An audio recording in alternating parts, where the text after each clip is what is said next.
All right, let's just dive right in. It is Saturday, January 24th, 2026. And if you've been watching the headlines coming out of Davos this week, you might have felt a real shift in the air. Yeah. We are not talking about Bitcoin price targets or, which meme coin is pumping. We're talking about something way more fundamental. We're talking about the actual plumbing of the entire global financial system. Yeah, the stuff that usually puts people to sleep until they realize that's where the trillions of dollars actually live. Exactly. For the last, decade or so, crypto has been seen by the establishment as basically a casino. It was speculation, volatility, just high-risk gambling.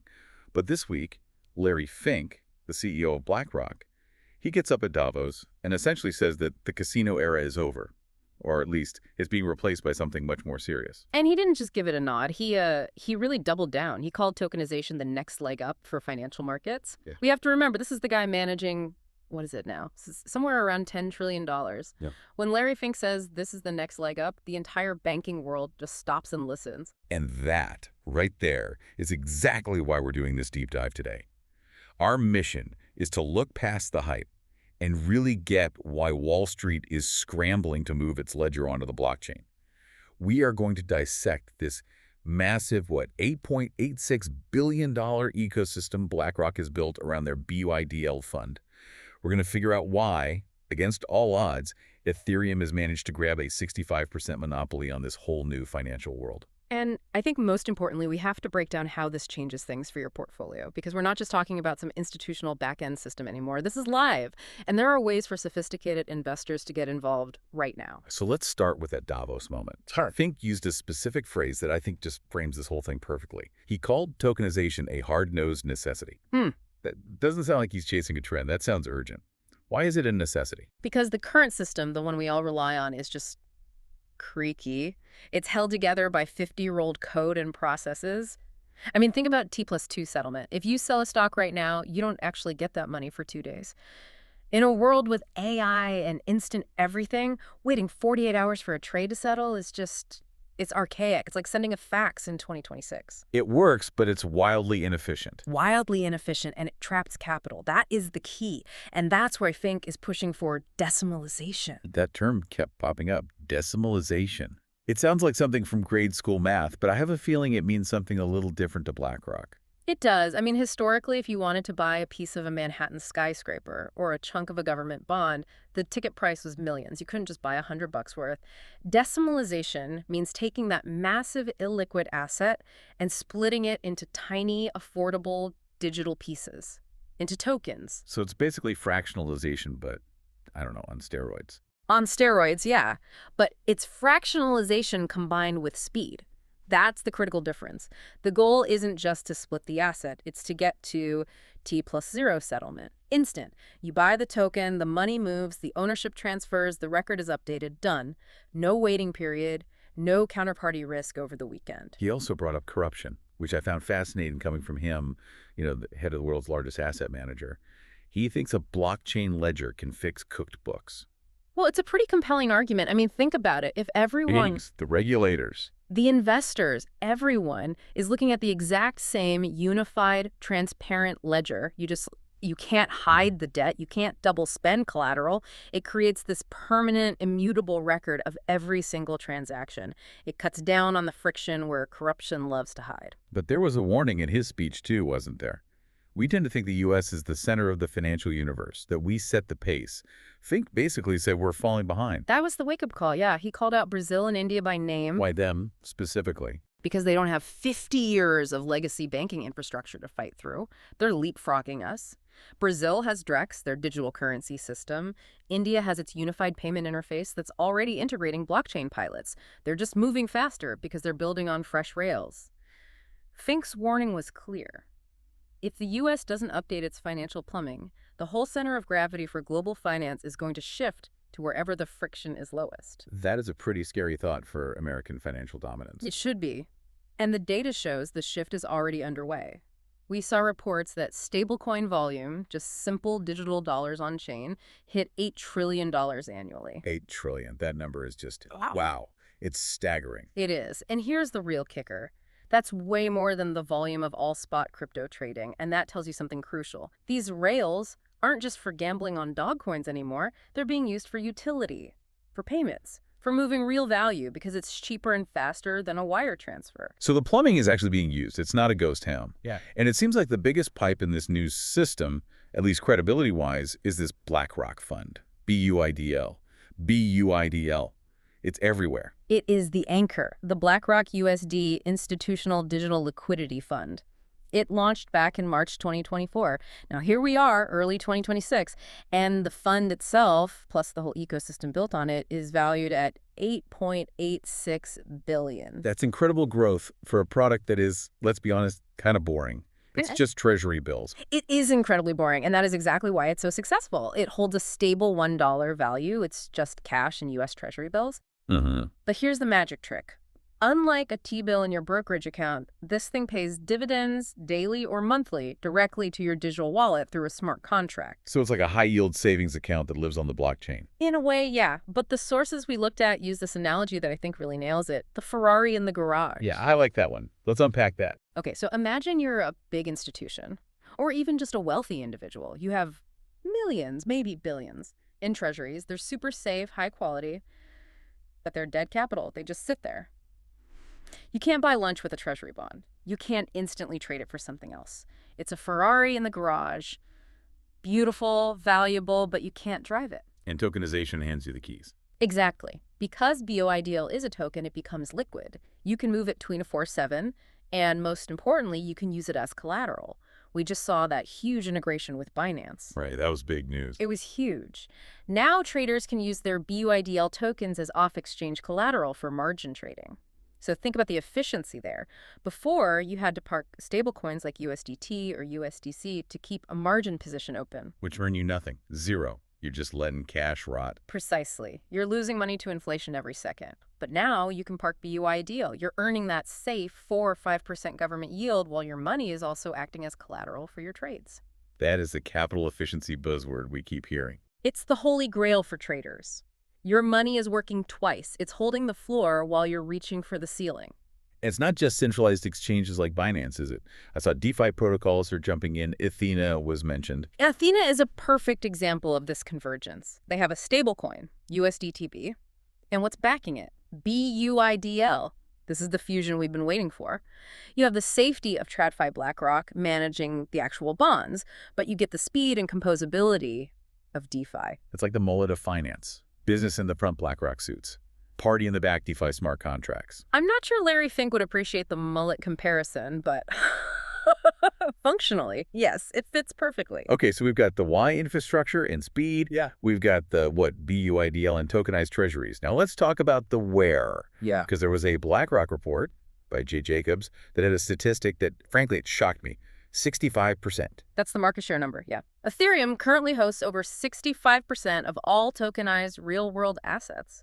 That's about $13.2 billion sitting on-chain. I have to push back a bit here just to play devil's advocate. For years, the story has been that Ethereum is too slow, too expensive. If you're a bank moving billions, why would you pick the network where gas fees can spike to $50 when you could use Solana for a fraction of a penny? It's the question every retail user asks, but you have to put on the hat of a chief risk officer at JP Morgan. You're not optimizing for a $5 fee, you are optimizing for survival. Okay, I'm wearing the suit. What am I thinking? You're thinking about liability. You don't care if a transaction costs 5 cents or $5. That's a rounding error when you're moving $100 million. What you care about is, will this network go down? Will it restart? Is there finality? And Ethereum has the longest track record. It has the most decentralization. It's the paved road. So it's a flight to safety, but for blockchains. Precisely. BlackRock basically called Ethereum the toll road for tokenization. They know it's not cheap. They don't care. If you want to drive the car, which is the asset, you have to pay the toll in ETH. This is a huge mental shift for the market. It directly connects issuing real-world assets to the value of the Ethereum network itself. That really connects the dots. Right. But 65% isn't 100. Who's picking up the rest? Well, there is competition. Solana is the main one for speed. They have about 5% market share. If you're doing something that needs thousands of transactions per second, you go to Solana. You can't do that on Ethereum mainnet. And Binance. The BNB chain has about 10%, mostly because of that integration we mentioned. If you're in the Binance ecosystem, you just stay on their chain. I saw a note about something called the Canton Network. The numbers were huge, hundreds of billions. But you're saying Ethereum is the leader. How does that work? That's the tricky part of the data. You have to separate public from private. Canton Network is a permissioned giant. They hold over $300 billion in assets. But it's a walled garden. You and I can't touch it. It's just banks talking to other banks on a closed loop. Okay, so it's like an intranet versus the internet. Exactly. When we talk about the open RWA market, the one where DeFi and TradFi meet, where all the innovation is, Ethereum is the undisputed king right now. So, Ethereum is the toll road, BUIDL is the car. But where are we going? The sources are forecasting a $100 billion opportunity by the end of this year, 2026. Now, treasuries are great, but a 4% yield isn't going to get everyone out of bed. What else is getting tokenized to hit that number? This is where we move beyond the really safe stuff. The biggest growth area, and the one sophisticated investors are watching, is private credit. Private credit. That usually sounds like a black box for hedge funds. It used to be. But on-chain, it's already a $17 billion market. Here's the idea. Banks have really tightened lending. It's hard for a small or medium business to get a loan, so they're turning to DeFi protocols. And why does an investor care about lending money to a small business in Ohio? Because it's the yield engine. And more importantly, it's uncorrelated. Explain that. Because correlation is everything in crypto. Right. If you're holding Bitcoin, your whole portfolio is volatile. If crypto crashes, everything crashes together. But if you're invested in a tokenized private credit fund, your yield comes from a real-world business paying back its loan.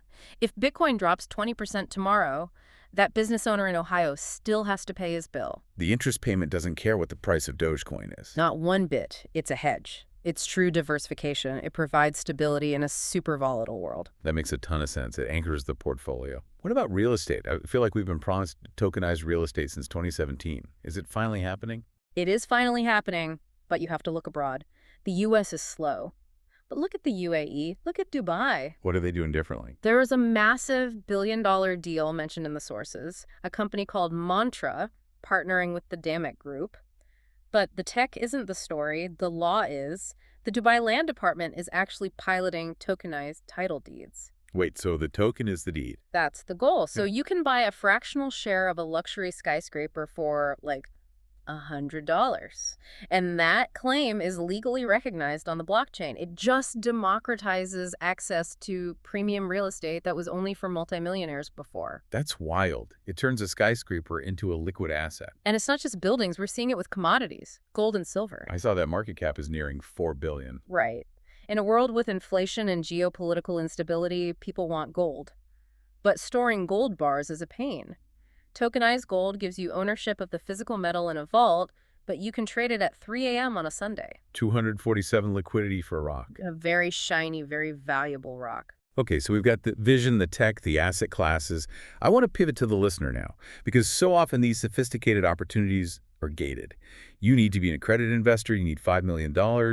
If I'm listening to this and I want in, how do I actually do it? That barrier is definitely crumbling, but it still depends who you are. If you're an institution or a high net worth individual, you go through the front door. You go to Securitize, that's BlackRock's partner. You do the KYC, you show you're accredited, and you get direct access to BUIDL. But what about the rest of us, the retail investors? You have options now that just didn't exist a year ago.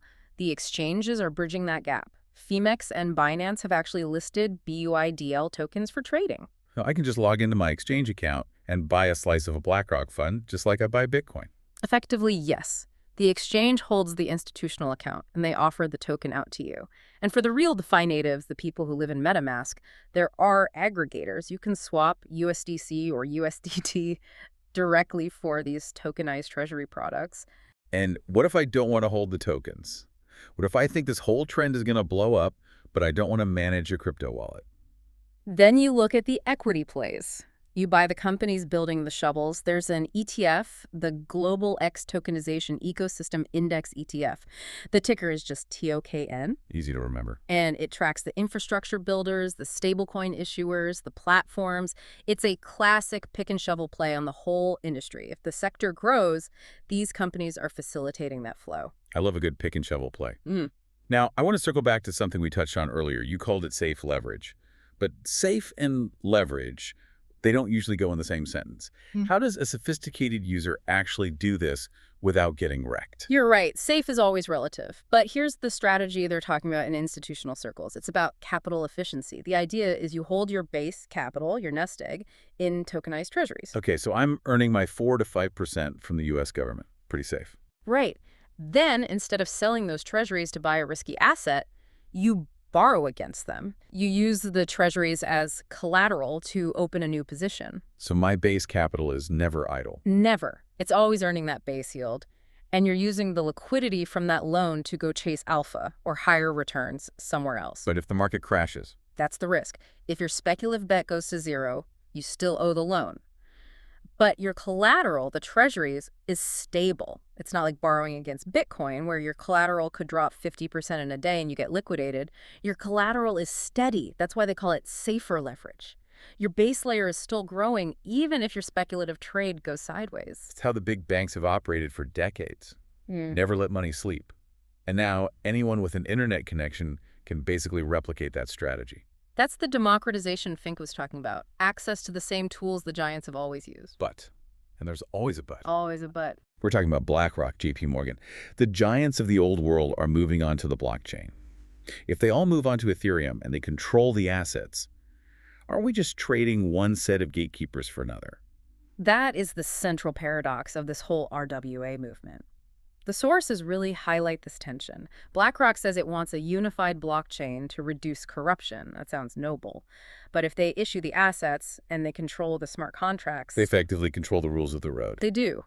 We're seeing this merger of Wall Street and code. And while it brings huge efficiency, it also brings centralization risk. If your house title is on a blockchain, but BlackRock holds an admin key that can freeze that asset, do you really own it? It's just FedCoin by another name. Potentially. It's a brave new world. The technology is decentralized, but the issuers are very much centralized. That is a crucial distinction. We are well into the execution phase now. The pilots are over. The money is moving. It is, and the scale is just going to keep increasing. So here's the thought I want to leave you with today.